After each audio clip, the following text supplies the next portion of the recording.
শনিবার দিন অফিস শেষ করে রুমে এসে দীপাঞ্জন ভাবল জীবনে সে অত্যন্ত একা হয়ে পড়েছে। অফিস শেষের পর বাড়ি এসে কথা বলার মতো কেউ নেই তার জীবনে। আছে শুধু একগুচ্ছ কষ্ট আর একাকিত্ব। দীপাঞ্জন একাই থাকে অফিসের কাজে দুর্গাপুরে। কিন্তু এরকম জীবন তার ছিল না আগে। কিছু করার আগে ভাবতে হতো না। দিনরাত শুধু ঘুরে বেড়াতো বন্ধুদের সাথে, কখনো বনে, কখনো নদীতে, কখনো বা পাশের গ্রামে।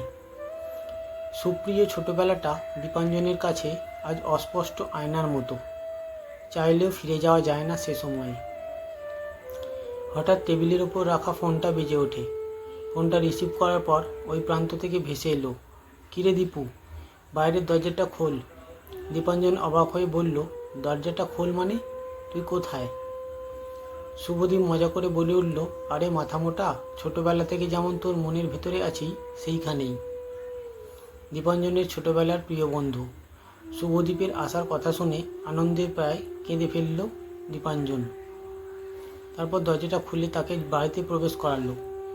শুভদীপ ঢুকে বলল, ভাই, আর তোকে একা থাকতে হবে না। এবার থেকে আমিও তোর কাছে থাকবো। আমারও দুর্গাপুরে চাকরি লেগেছে। দীপাঞ্জনের মাথায় বাজ পড়ল। সে ভাবল, ভগবান কি সত্যি তার কথা শুনেছে, নাকি সে স্বপ্ন দেখছে, না ঘুমিয়ে। পাশ থেকে শুভ আবারও বলল, নিশ্চয়ই তুই ভাবছিস তোর ঠিকানাটা জানলাম কি করে। আরে বোকা, কেমনভাবে দিন কাটছে তোর এখানে, সব শুনেছি তোর মায়ের মুখে। দীপাঞ্জন চেঁচিয়ে কেঁদে জড়িয়ে ধরল শুভকে। আর ভাবতে থাকলো, এবার হয়তো তাকে আর একা থাকতে হবে না। আর 5টা সুস্থ মনের মতো তার মনটাও সুস্থ থাকবে।